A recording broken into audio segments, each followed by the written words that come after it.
چھوٹا سا مناظرہ سنا دوں اپنا, چھوٹا سا, زیادہ نہیں. ایک دفعہ ایک صاحب میرے پاس آئے, وہ اصل میں واقعہ سنانے سے فائدہ یہ ہوتا ہے کہ واقعے کے ضمن میں بات بالکل اچھی طرح دماغ میں اتر جاتی ہے. ایک دن ایک صاحب آئے, وہ بھی وہی تھے, پارٹ 1 والے تھے, وہ پارٹ 1 تھے نا جماعت المسلمین, پارٹ 1 پارٹ 2, تو میرے خیال ہے پارٹ 1 کے تھے, پتہ نہیں پارٹ 2 کے تھے. تو وہ مجھے کہنے لگے کہ تم لوگ جو فقہا کو مانتے ہو, فلاں نے ابو حنیفہ نے یہ کہا, تو امام شافعی نے یہ کہا, تو فلاں فقہا نے یہ کہا, یہ کیا ہوتا ہے؟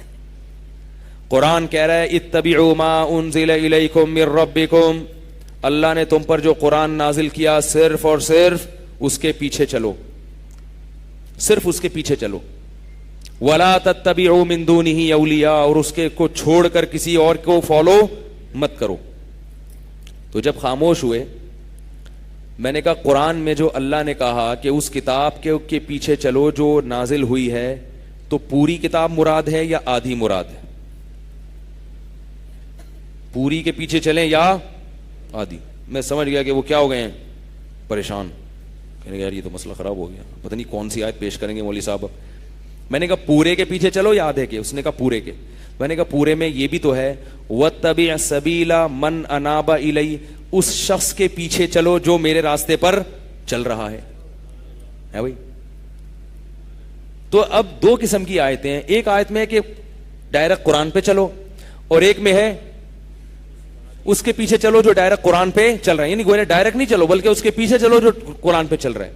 اب میں نے یہ کہا یہ ایک ہی دو مختلف قسم کے حکم ایک ہی آدمی کو نہیں دیے جا سکتے کہ ڈائریکٹ بھی چلو اور کسی کو واسطہ بنا کے بھی چلو. یہ تو ایسا ہی ہو گیا, آپ سوراب گوٹ پہ کھڑے ہیں, آپ کو حیدرآباد کا راستہ معلوم نہیں, آپ کے پاس کار ہے, آپ حیدرآباد جانا چاہتے ہیں, آپ کسی پوچھ رہے ہیں میری منزل حیدرآباد ہے تو میں کیا کروں. ایک طریقہ تو یہ کہ آپ کو ڈائریکٹ حیدرآباد کا راستہ بتا دیا جائے, بھائی یہاں سے یوں جاؤ, ڈائریکٹ جاؤ, نوری آباد آئے گا, پھر یوں آئے گا, یہ نقشہ ہے, گوگل میپ ہے, سمجھ سکتے ہو تو ٹھیک ہے, آپ نے پورا گوگل میپ سمجھا, آپ جا رہے ہیں.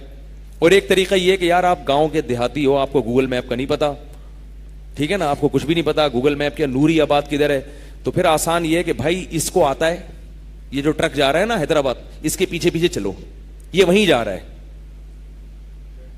اعتماد دلا دیا کہ یہ کہاں جا رہا ہے, یہ ادھر ہی جا رہا ہے, لہذا اس کے پیچھے پیچھے چلو.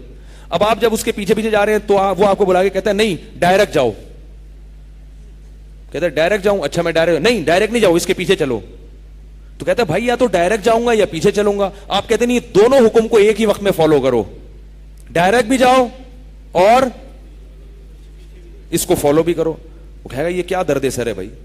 تو یہ دو متضاد حکم ہیں کہ قرآن کو ڈائریکٹ بھی فالو کرو اور کسی کے پیچھے بھی چلو. تو ایک ہی آدمی کو ایسا خطاب نہیں ہو سکتا. تو میں نے کہا کہ یہ الگ الگ کیٹیگری کے لوگ ہیں نا, ان کو خطاب ہے. جس کو پورا قرآن آتا ہے وہ ڈائریکٹ قرآن پہ چلے گا, اور جس کو پورا نہیں آتا جیسے کہ آپ کو نہیں آتا, ان سے میں نے کہا یہ والی آیت نہیں آتی تھی آپ کو, وہ والی آتی تھی نا. جب آپ لوگ کی نہیں آ رہا تو پارٹ 1 کی سمجھ میں کہاں سے آئے گا. تو میں نے کہا کہ جس کو پورا قرآن آتا ہے تو وہ ڈائریکٹ چلے گا, جس کو پورا نہیں آتا تو وہ اس کے پیچھے چلے گا جس کو پورا آتا ہے. آتا نہ ہو اور دعویٰ یہ کرنا کہ مجھے پورا آتا ہے اور لوگوں کو اپنے پیچھے چلا دینا, اس سے کیا پیدا ہوگی, گمراہی. تو آپ پورا قرآن لوگوں کو نہیں بتا رہے, آدھا آدھا بتا رہے ہیں, آدھا آدھا بتا رہے ہیں. پھر ہوا کیا, وہ ایک الگ کہانی ہے. تو میں یہ عرض کر رہا ہوں کہ مسئلہ گڑبڑ کہاں سے ہوتا ہے, ہم پورے قرآن کو فالو نہیں کرتے. تو پورے قرآن میں اللہ نے علماء کی اتباع کا بھی حکم دیا ہے. تو یہ جو منکرین حدیث ہیں یا وہ لوگ جو فقہا کی اتباع میں عار محسوس کرتے ہیں اور وہ کہتے ہیں ہم صرف قرآن و سنت کو مانتے ہیں, تو نہیں مانتے قرآن و سنت کو. اگر ہم پوری حدیثوں کو مانیں گے تو حدیثوں کا مطلب بھی آپ سمجھ لیں. رسول اللہ صلی اللہ علیہ وسلم کی صحیح حدیث ہے, آپ نے فرمایا بلغوا عنی ولو آیا, جو بھی مجھ سے سنو آگے پہنچا دو.